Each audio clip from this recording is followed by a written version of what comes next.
महिमा महाप्रभु समस्त को शांति रखु सुख दिंतु गुरु महिमा समस्त शरीर शांति आरोग्य रहू गुरु महिमा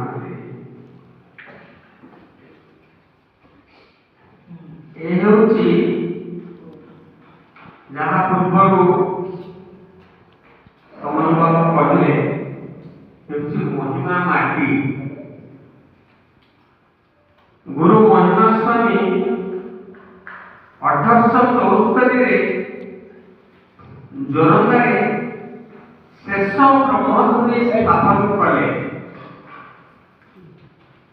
माघ शुक्ल चतुर्दशी से दिन ठारू एठारे महिमा प्रभुंकर वार्षिक उत्सव माघ शुक्ल चतुर्दशी और पूर्णिमा 2 दिन पालित होछि।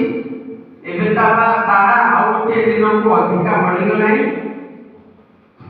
एवं प्रति शुक्ल चतुर्दशी झाड़बती जलुछि और प्रभु पूर्णिमा पालित होछि।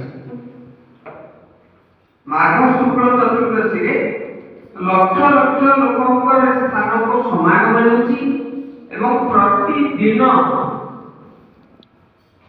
धर्म पिपासु मानकर समागम होछि। एही माटी जन्म लेथिला एही माटी कहले केवल जोरंदा नहे जोरंदा भूमिर चतुर्पार्श्व नाटिमा चामुसरा ददिसिया काबेरा एपाटरे आकिंगा जोरंदा पाटना बालीबंध केंद्रुपड़ा ठाकुरापड़ा कालुरिया खंकर बाईसिया बल्लभ प्रभृति ए चतुर्पार्श्व जेते गाँव लोक अच्छी समस्ते महिमा मेला आमे देखू से अंशग्रहण करती ये जो नाटक उत्सव हुए से अंशग्रहण करती विभिन्न अनुष्ठान से अंशग्रहण करती तेणु महिमा प्रभुंकर गुणगान करने समस्ते ये अंचलवासी उत्तरदायी केवल महिमा सन्यासी नुहति कि महिमा भक्त नुहति समस्ते आज आमर जोरंदा ग्राम पंचायत पूर्वतन सरपंच श्री इंद्रमणि राउत दीर्घ दिन धरी बाल्यकाल मोर गुरु पूज्य क्षेत्रवासी बाबा सहित पूर्ण संपर्क तांकर रहिथिला। महिमा गादी नीति पूजा कार्य से करुଥିଲେ तांको पिता विद्वास राउत एठी महिमा गादी नीति पूजा कार्य करुଥିଲେ महिमा भजन गायन करुଥିଲେ महिमा गादी प्रति तांकर बहु मूल्य तांकर रहिछि। सबु प्रकार दान परामर्श अर्थ साधु विद्या समस्त प्रकार सहयोग रही एवं तांकर पुत्र सुधांशु कुमार राउत हिमांशु कुमार राउत सूर्यांशु कुमार राउत संपूर्ण भाव ये अनुष्ठान प्रति सहयोग रही उच्च शिक्षित होती महिमा प्रभुंकर आशीर्वाद ये अंचल ए स्थान जेते वरिष्ठ व्यक्ति माने अछंती समस्त श्रद्धा एवं शुभेच्छा को जणाउछि एवं जेते कनिष्ठ अछंती महिमा प्रभुंकर आशीर्वाद समस्त को प्राप्त हेउ सेथिबाई प्रार्थना करूछि।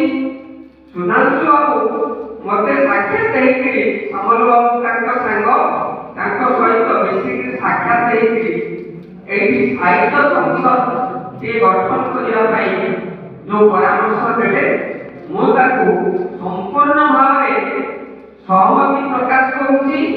महिमा साहित्य संसद नामित हेउ एवं मो बंचिवा पर्यंत महिमा साधकर महिमा समाज संपूर्ण भाव सहयोग आर्थिक मानसिक साहित्यिक सब प्रकार सहयोग रहिबो।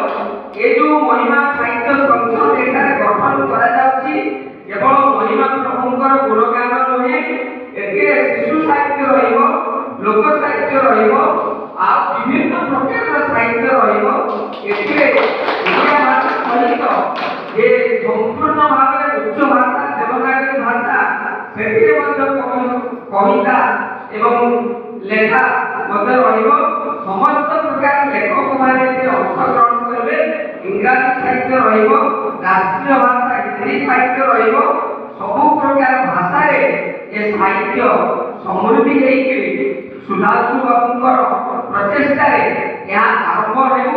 एठी बहुत वरिष्ठ लोक अछंती, मो समस्त को चिन्हि जानिछि, समस्त को ना व्यक्त करबा को समान नाही। एठी सु संवादिक अछंती, युधिष्ठिर बाबू अछंती, आनंद महांती अछंती एवं अन्य सांबादिक मान मध्य थिबे। शरद बाबू अछंती शिक्षाविद, बसंत बाबू अछंती, बहु उच्च शिक्षित शिक्षक माने अवसर प्राप्त एवं वर्तमान कार्यरत समस्त अछंती। समस्त सहयोग मिलू एवं समस्त साहाय्य मिलू। ये अनुष्ठान उत्तरोत्तर वर्धित हेउ एवं महिमा साहित्य संसद नाम नामित हेउ। या